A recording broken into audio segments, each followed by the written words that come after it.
The 1930s were a time of enormous change for both labor unions and the School for Workers. It was a time that witnessed massive labor struggle, the rise of great industrial unions, and the Congress of Industrial Organizations, the CIO. Sit-down strikes were sweeping the country, and the New Deal was at its zenith. The School for Workers saw expansion of its programs through both additional state and federal funding. But this came at a certain price. The preference for male leadership was deeply ingrained, not only in government and the university, but also in organized labor. Despite her academic credentials and experience, Alice Shoemaker was passed over in favor of Ernest Schwartztrauber. He was appointed director of the school in 1937. Shoemaker was prepared to share administrative supervision as Schwartztrauber's assistant, but later resigned when she found him unwilling to cooperate. Schwartztrauber took leadership of the school while it was at a high water mark, which proved difficult to maintain. In 1939, a more conservative state legislature declined to fund the school's budget and threw it back upon the mercies of the university regents and administration. Despite this setback, as both AFL and CIO unions grew in the later New Deal, new courses of study designed for specific unions evolved. Classes in collective bargaining, contract and union administration, and the study of specific industries were added to the social issues focus at the school.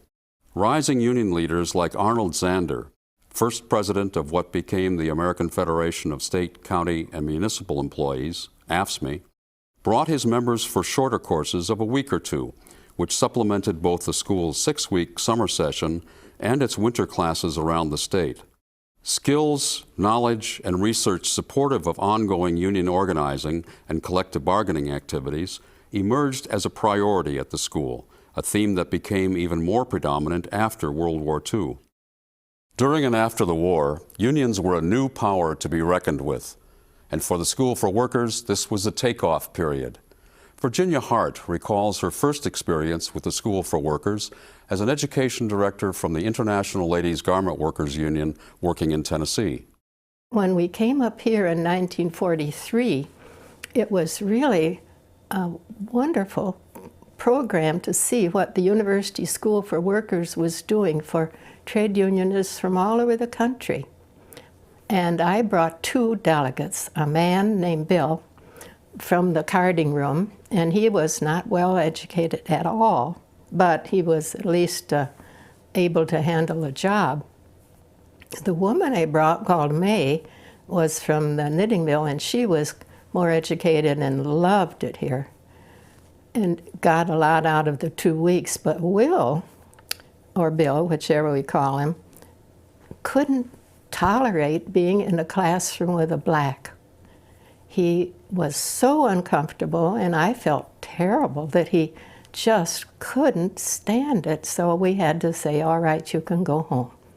So I thought that was just a wonderful testament to the School for Workers, that they believed in equality, and they were saying, we aren't giving 1 inch, that this is a chance for both black and white workers to be together in classrooms. In the post-war period, the economy and union membership boomed, and the demand for labor education increased with union membership. The School for Workers was incorporated into the University of Wisconsin Extension in 1944, and summer session enrollment reached a new high in 1947. Many courses covering such topics as radio script writing, collective bargaining, social psychology, labor journalism, time study, and job evaluation were offered at the request of unions. Increasingly, the school was functioning as an educational contractor for organized labor. Faculty with expertise in areas such as industrial engineering, union and contract administration, the law, and arbitration were brought in and became available for consultation for unions or unions and management jointly. At the same time, the New Deal gave way to the political climate of the Cold War. Virginia Hart got an early taste of this when her book, Unions and Community, was published in 1946. I worked on different chapters dealing with working with churches, working with schools, with different segments, trying to educate people about labor unions and even dealing with consumers. So I was very fortunate that the School for Workers published it. And then one day I was in the office, and so was, fortunately, my boss, Ernest Schwartztrauber, and a gentleman came plodding up the stairway.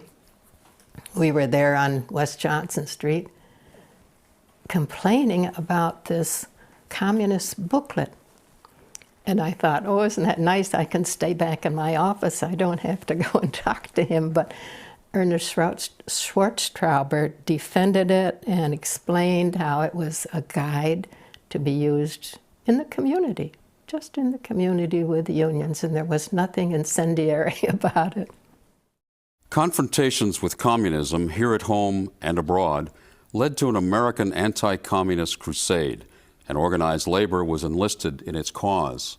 Leaders of the AFL had long been vehemently anti-communist, and the Wisconsin State Federation demanded the removal of School for Workers faculty that they suspected of communist sympathy.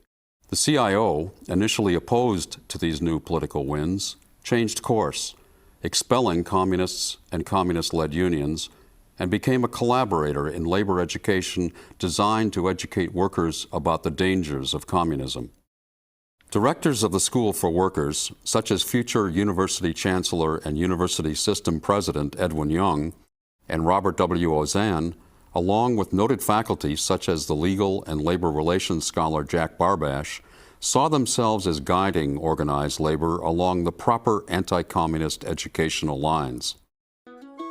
They presided over the school's expansion in the 1950s and 1960s, as well as its cooperation with the U.S. government in anti-communist foreign relations, influencing labor movements overseas by training foreign workers and unionists. These activities would later be actively criticized by some in organized labor and among the political left. I guess probably it was the AID program that helped fund some of this foreign training for foreign trade unions to come to the School for Workers. And we had a delegation from Japan of 4, and that was fascinating. I ran those and helped get them happy and some housing and their meals that they would usually cook, and I would entertain them some too, and others would, and arrange the classes for them.